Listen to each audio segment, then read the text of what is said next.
There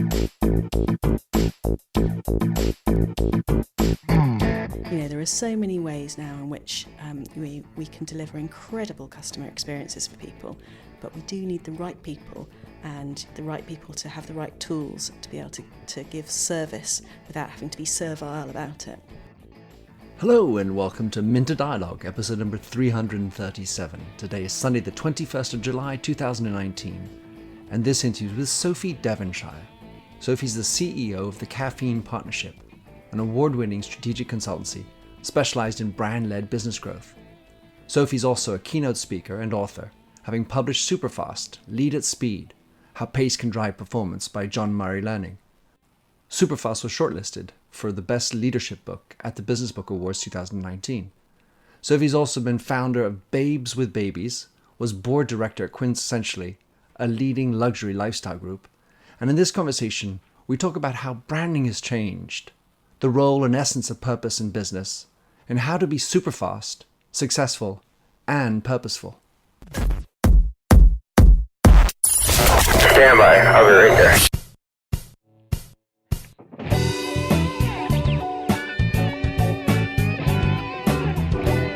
Welcome to the Minter Dialogue podcast, where we discuss branding and all things digital. I am Minter Dial, your host, and you'll find the show notes on my eponymous site, minterdial.com. Enjoy the show. Sophie Devonshire, how lovely to get you on the podcast. You and I met, and it was almost a meeting that could have been an infinite meeting because of so many things that we shared, people we know, and energy that I appreciate. So in your own words, Sophie, describe yourself. There's an interesting question in itself. So I'm the CEO of the Caffeine Partnership. I'm a brands person, I'm an entrepreneur, and I'm a curious person. I'm always interested in understanding more about business and people and the way in which leadership can transform the world in which we live. I'm also an author. My book came out last September, so I'm still revelling in the novelty of being able to say I'm an author as well. It is a funny feeling, isn't it? I do remember the first one. So your book is called Superfast, Lead at Speed, How Pace Can Drive Performance. Tell us the main gist of your book. Well, I found myself in a situation a couple of years ago where the clients I was working with and the friends I had who were senior leaders inside organisations were frustrated about two things. Firstly, they were often very frustrated that despite the incredible advances in technology and opportunity that we see in the business world, they felt like their businesses weren't moving fast enough. But at the same time, they were also frustrated that they had email inboxes where the emails were multiplying like rabbits. They had to-do lists twice as long as their arm. They had huge things they wanted to do, and they were just overwhelmed by the pressure of the hot breath of the shareholder and the impatience of their customer, and so they were exhausted.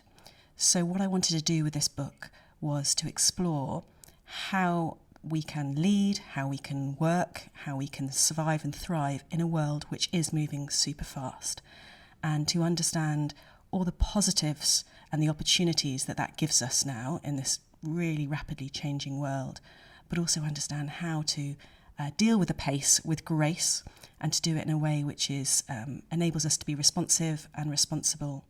So that's the theory and the thoughts behind the book, trying to find ways to help people navigate their way through exciting and interesting times in business. Well, I'm certainly a buyer of that. You recently got it into an audio format as well. What was the reasoning behind that? Did you narrate it? I did, and it was fascinating actually, because as soon as the book came out, a lot of people asked when it would be available on Audible. It's a really different way to understand and listen to books. You can do it when you're commuting, etc., etc. But one of the reasons I was really keen to make sure I narrated it is because the statistics about women writing business books and selling business books certainly very, very low, and certainly narrating them So I think in the top 40 business books at the moment on Audible, only one is narrated by a woman. So there was a point of principle to be able to talk about it. And you know what? It was also really fun to read through the book again, to actually think about it at a slightly different pace and bring it to life. So I'm really glad I was able to do that. There's nothing like actually reading words that you had written to be read as opposed to be listened. And speaking of women-narrated books, not a business book, but a book I certainly appreciated listening to, was Michelle Obama's Becoming, which is really a very interesting... First of all, she's got a beautiful voice, which helps. Second of all, her writing is sine qua non beautiful. And, of course, you got the insights of everything that happened in the White House. So it is a great book. And congratulations for that, Sophie. It certainly sounds like a lot of people are struggling with this pace of change, yet constrained by the same old 24 hours. What about the personal life and all that? What's your approach to managing the personal life and this notion of balance? Is there such a thing in your mind? One of the interesting things was the insights from the people I spoke to in researching the book. So I had a whale of a time speaking to 100 different global leaders, all with very different business challenges, all with very distinct personalities and personality types, and all, of course, with different home lives and personal situations. A huge number of them talked about the desire to move away from the notion of a work-life balance, partly because they were, as the psychologist Adam Grant calls them, engaged workaholics. So for them, work was their life. But also partly because it isn't as straightforward as we are switched on and we are switched off. There needs to be another way of looking at it. But one of the areas that we explored in Superfast was to understand the concept of energy management versus time management. And energy comes from all kinds of different areas depending on what type of person you are. But certainly everybody I spoke to, everybody I continue to speak to, wants to find a way to have a life where they can do more than just work, and where a life outside work actually informs and energizes the work they do. So it's a very complex notion, and it's individual for everybody, but it's always worth looking at and understanding what you prioritize and how you bring those things together. And there are some tools and techniques for really making sure you get that balance right, and some ways of measuring it as well.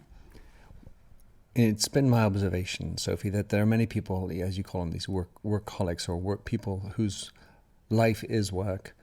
And yet I hear, it's this little narrative that I keep on hearing about someone's doing this work, but the thing I really love is I do this as a hobby. And I kind of consider that a side hustle. Doesn't yet make money, but it actually consumes their energy, gives them energy, and is the thing that really makes them tick. And yet they're sort of stuck in this other mousetrap that isn't where they're going. Where they're getting the money. And then now you got them doing a real job, a side hustle, and they're still trying to fill their personal life. Is that something you've observed as well? I think whatever you're trying to do in your life, the challenge is fitting it all in and working out what you really want to do.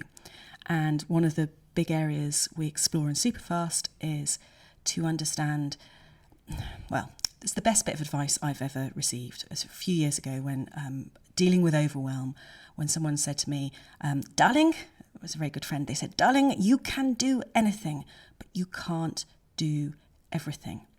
And one of the biggest challenges for all of us, if we're ambitious, if we want to get most out of life, is deciding what we don't do.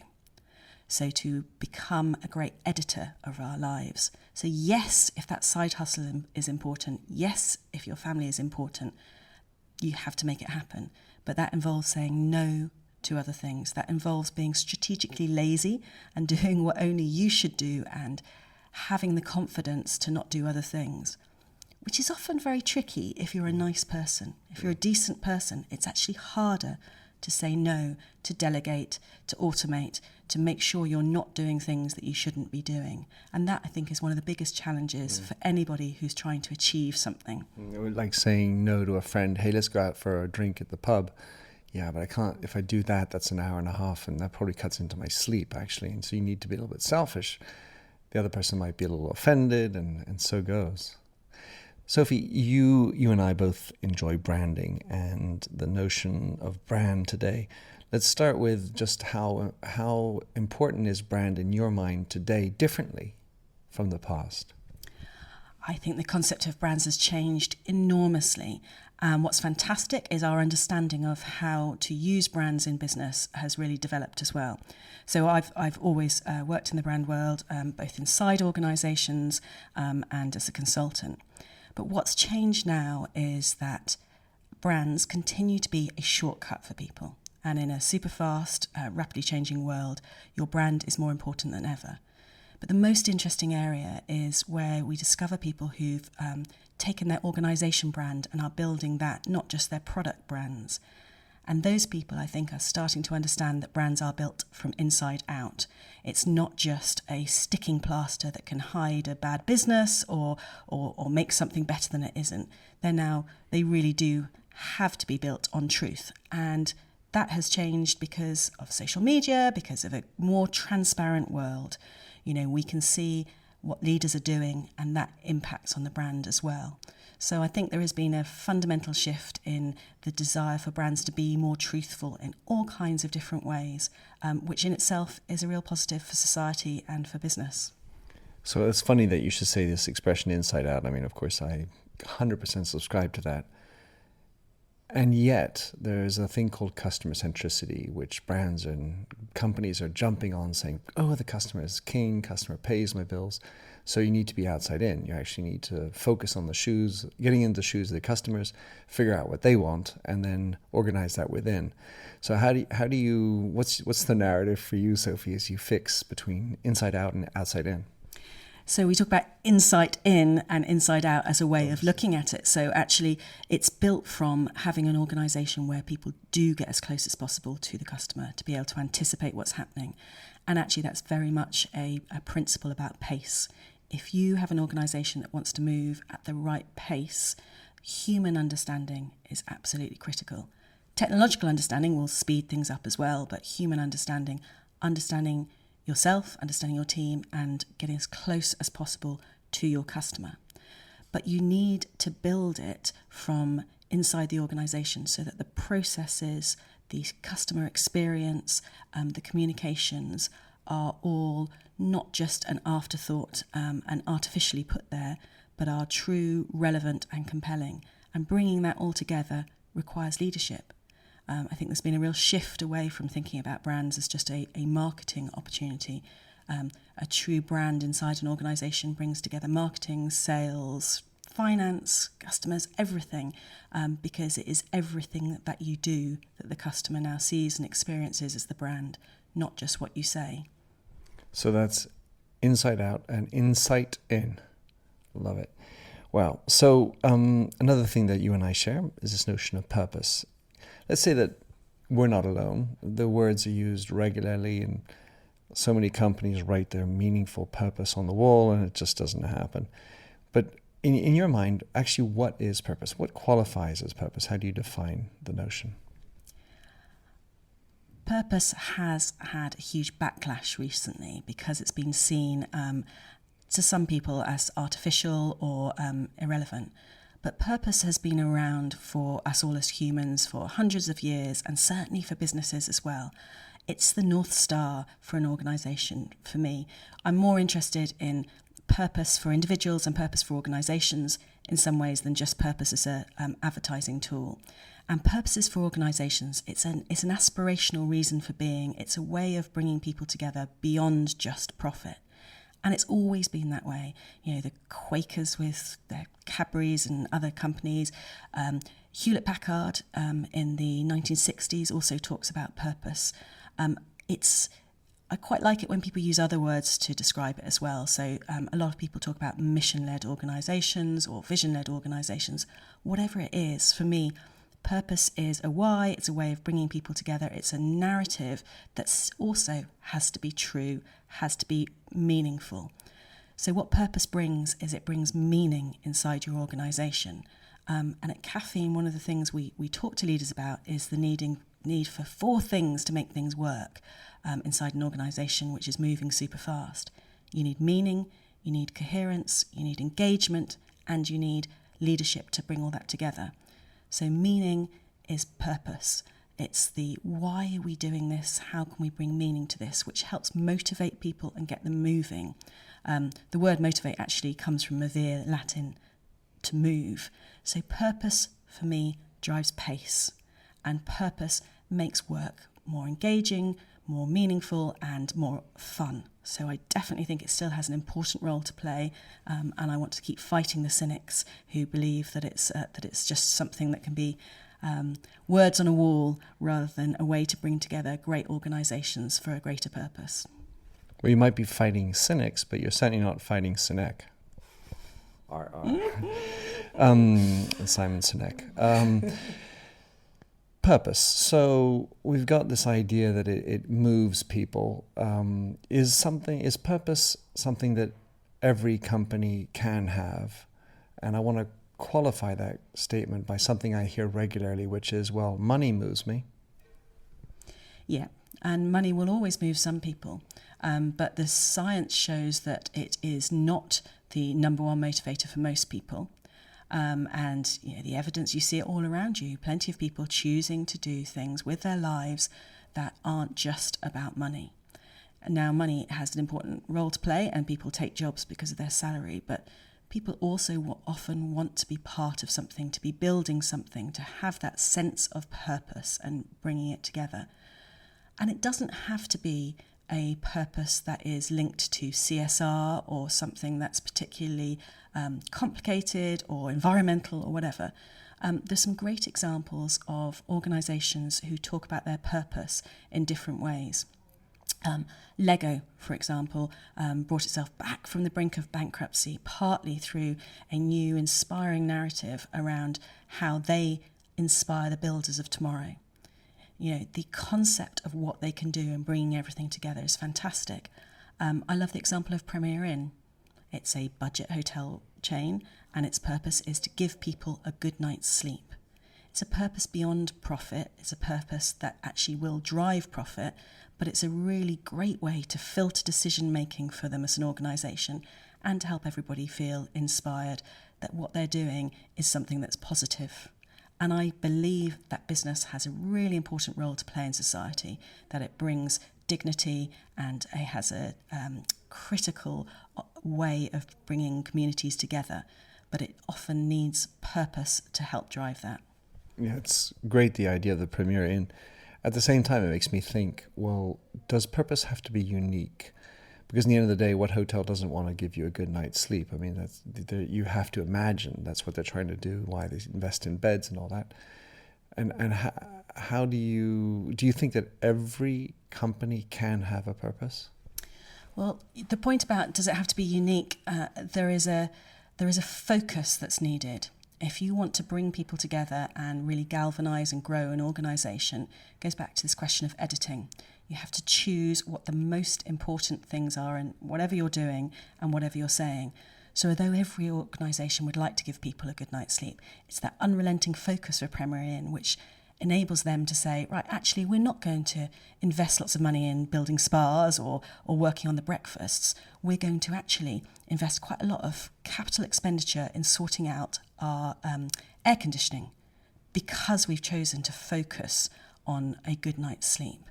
And it's also a very insight-driven, because you don't go to Premier Inn to have a particularly luxurious long-term experience. You go because it's just before you're going on a flight or just before you're going to a meeting. So being able to understand your customer and focus on what they need and also understand your organisation, bring it together. The sort of understanding your competition, your company, the context and the consumer, bringing all that together, that's what makes any proposition unique in some ways. So, yes, it doesn't have to be something wild and wacky. It has to be something that's relevant, and that's probably most important.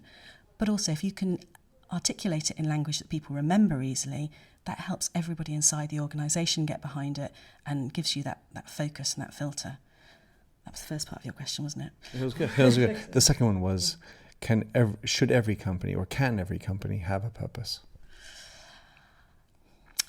I'm always reluctant to have any statement in life which imposes a should on people. I think if you're ambitious and you want an organisation which is going to be focused and which is going to grow and develop, then finding a way to get to the truth of what will unite and inspire people is a really effective way to do that. And an artificially constructed purpose always feels exactly like that. Corporate language, which doesn't mean anything, that sits on a mug or a wall and not in the hearts of people. That's definitely not right. But very often there's a founder's vision, or there is an insight about the customer that can be drawn into a purpose. And that creates a great story to bring everybody together. So overall, it's always worth exploring. Is there a North Star? Is there a focus for your organisation that you can articulate and then align everybody behind? So in listening to you, I certainly agree that it's not about should, it needs to be felt to be authentic. So let's stick with the Premier Inn one, because I like the concreteness of it. I've always had this little idea that the really singular purposes are ones that you live. So that as an employee or the CEO of the company, it's something that is you. You bleed it. So in the case of having a good night's sleep, the suggestion would be then that all employees of this company sleep well, or that there should be some sort of relevance back into us as human beings, as employees of Premier, where we too are focused on living that dream, if you will. Your thoughts? Yes, and I think that's one of the big steps that organisations are now taking to move beyond focusing on communicating to their customers, but to getting that engagement internally where they're bringing the brand and the purpose to life inside the organisation. And in a customer service organisation, or any organisation where you've got customer-facing people, it's particularly important to have that. One of the things I like about the Premier Inn premise is that, of course, that's inspiring for those people who are behind the counter, doing check-in. Mm-hmm. They really think about how people look and what might, and empathise, how tired they are, and to ask the right questions. It's the same if you think stay in that hotel chain group. If you think about Ritz-Carlton, ladies and gentlemen serving ladies and gentlemen, finding a way of helping people inside the organisation feel good about the role they're playing helps translate purpose into a customer experience that everybody loves. And I think, as you're implying here, there's also a greater awareness of people now that well-being, motivation, getting your employees to really feel good about being part of all this is absolutely critical now. Well, just imagine the employee who's at the desk who had a crap night's sleep, has bags under the eyes. I'm feeling horrible. Are you tired? Yeah, me too. Anyway, but going to the Ritz example, which is interesting to me as I've had a chance to hang out with them and work with them a little bit. When you're in a luxury environment, one of the challenges is actually having ladies and gentlemen within, let's say, because generally speaking, the shop assistant on the floor of a very high-end luxury goods company, they can't afford to wear what these other ladies and gentlemen who are walking in can. And so there's a challenge at some level finding the way, the aspiration that is intended in the communication externally to be brought in. Because if you want to be inside out, you obviously want to hire people who have a certain class and certain, or at least distinction of some sort. But when it comes to shop assistant or retail, you don't have the budget, and you won't get ladies and gentlemen to work as sales assistants. No, I think it's a really interesting area, and I've been lucky enough to work with a number of luxury brands, and I do think that thinking about service, not civility, as an approach, and getting people to understand what amazing customer service can be is a challenge, whatever type of business you have. I love Pret as an example, of course, and most people do. And actually, one of the simplest things they've done within Pret is to to really make sure that they've got fantastic customer service. And most people know that the way in which they hire is to get the rest of the team to check out whoever's interviewing for a role. But the story about the founder talking about how he hires people is very simple. He says he hires happy people, because you can teach people how to make a coffee, but you can't teach people how to be happy. So if we talk about finding the right people to play luxury customer service roles, there are some very basic points about finding people who have empathy.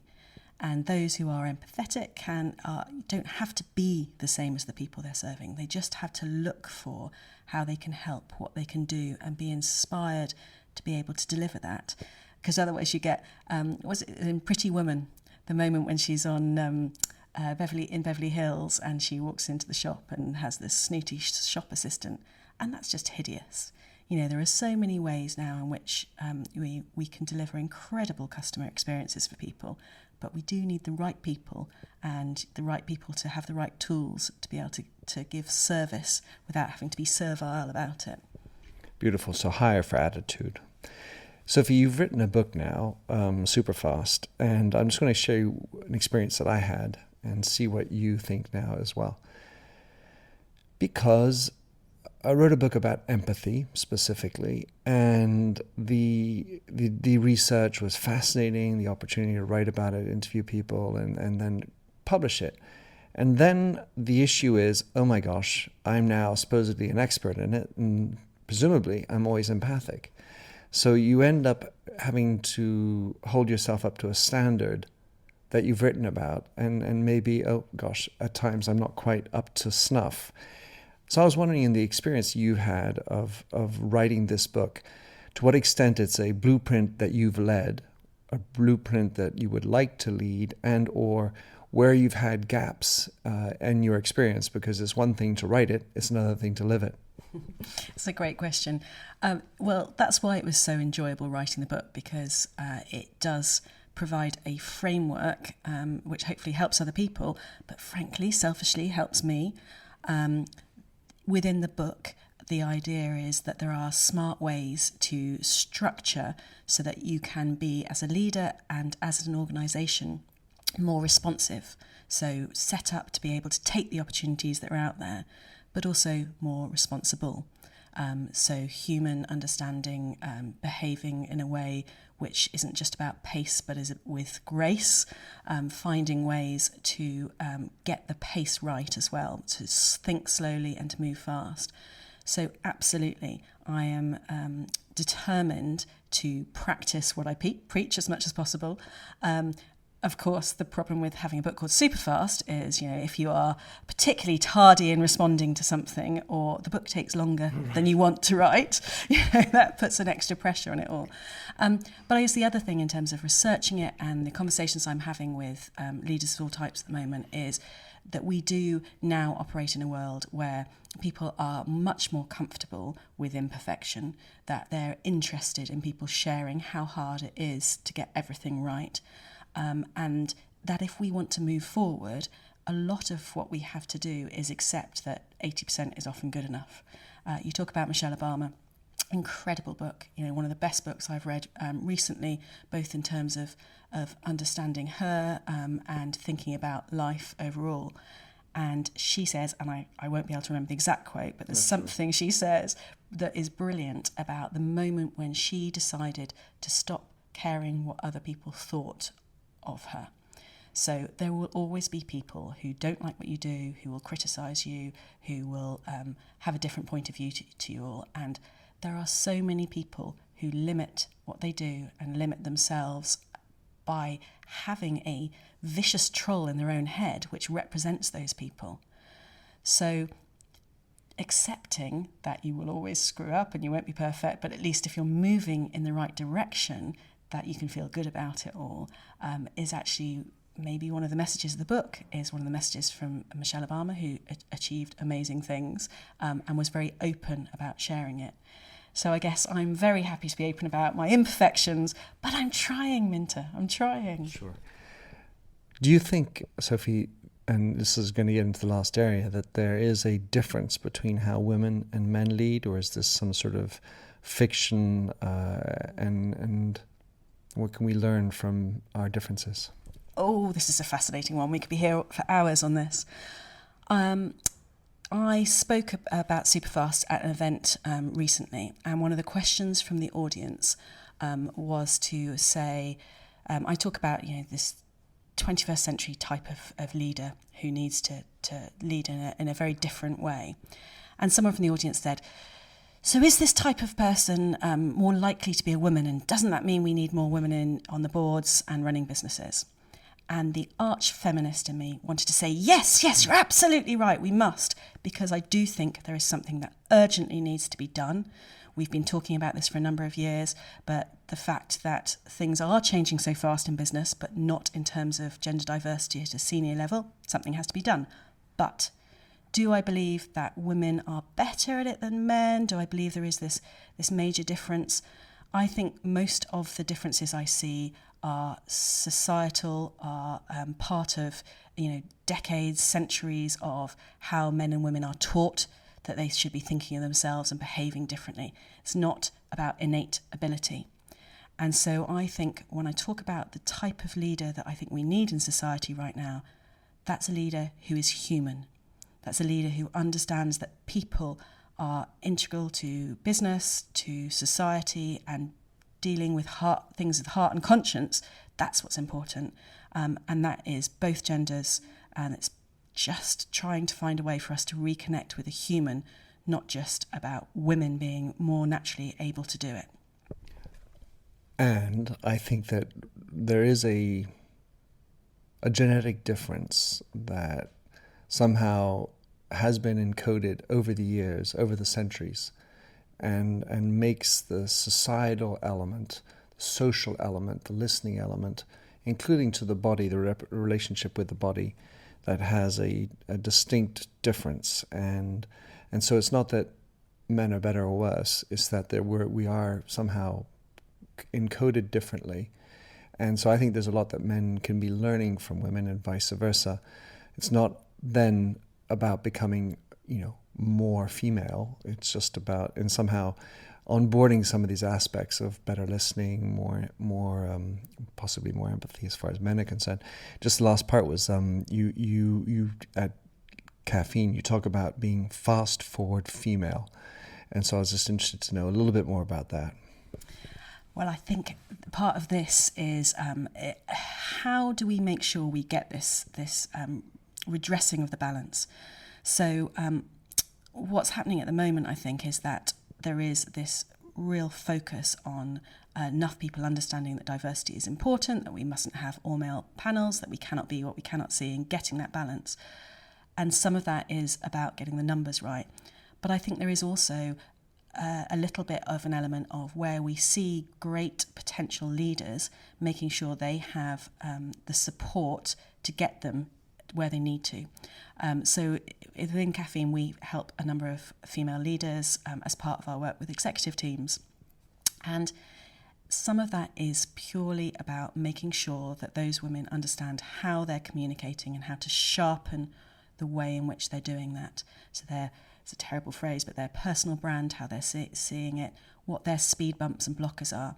And so often for all of us, they're in our own head, but they're also about practicing certain ways of communicating. And it's never about not being authentic. It's more about showing your best face, about finding ways to accelerate where you want to go. So it's really just about exploring what leadership means for individuals and giving people the right boost to get them there, a shot of caffeine. The word that comes to my mind is bravado.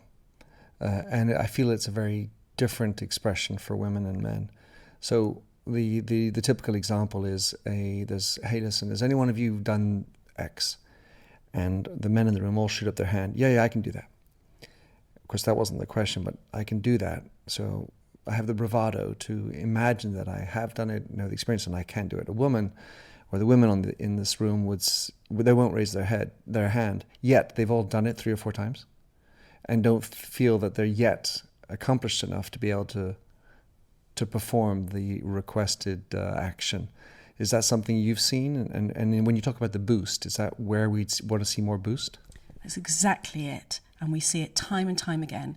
And what I want to make sure that we're doing and that more and more people are doing is taking those people who are incredibly qualified, who can contribute so much, and making sure they have the confidence and the bravado, the ability to just say, yeah, yes, I can do it. And sometimes you just need people to believe in you or to coach you or to help you through that and say, why not? Why? What's stopping you? And I think that one of the positive things about the world in which we live right now is that men and women are supporting women now to do that. And there is a sense of urgency that we need to make sure that's possible and that change will happen. Because it helps all organisations, it helps society overall. We have to do something about it. Beautiful. Sophie Devonshire, thanks so much for coming on the show. Tell us how we can get Superfast lead at speed and or get in touch with you, understand more about Caffeine. Thank you, Minter. Well, Superfast is available at all good bookshops and on Amazon in hardback and on audio version. I'd love to know what you think about it. Come and find me on LinkedIn, or I'm on Instagram as Ms_Speeds, or Twitter, which I love, as S_Devonshire. And you can find out more about the Caffeine partnership and what we do at thisiscaffeine.com. This is Minter. Au revoir. Thanks, Sophie. Thank you very much. Thanks for having listened to this recording of the Minter Dialogue Show. You'll find the show notes and other blog posts on minterdial.com. If you enjoyed the show, please head over to iTunes to give a rating and review. And to finish, here's a song I wrote with Stephanie Singer, A Convinced Man.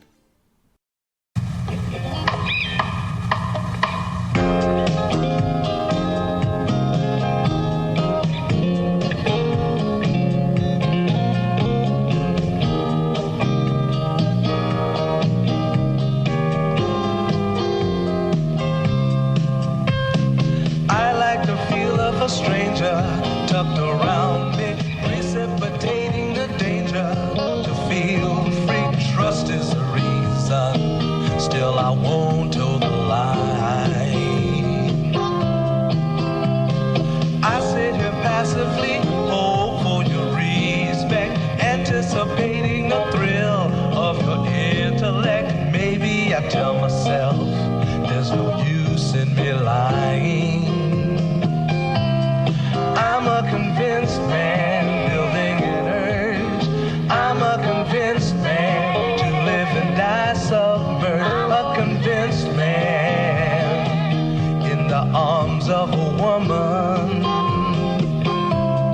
I'm a convinced man, challenge my fate. I'm a convinced man, competition's innate. A convinced man, in the arms of a woman. Despise revenges and struggle to see. Live for the challenge so life's not incomplete. What's wrong with challenge? I know soon we all die. I like the feel of a stranger tucked around me, precipitating the danger. To feel free, trust in my reason, and let me show you why.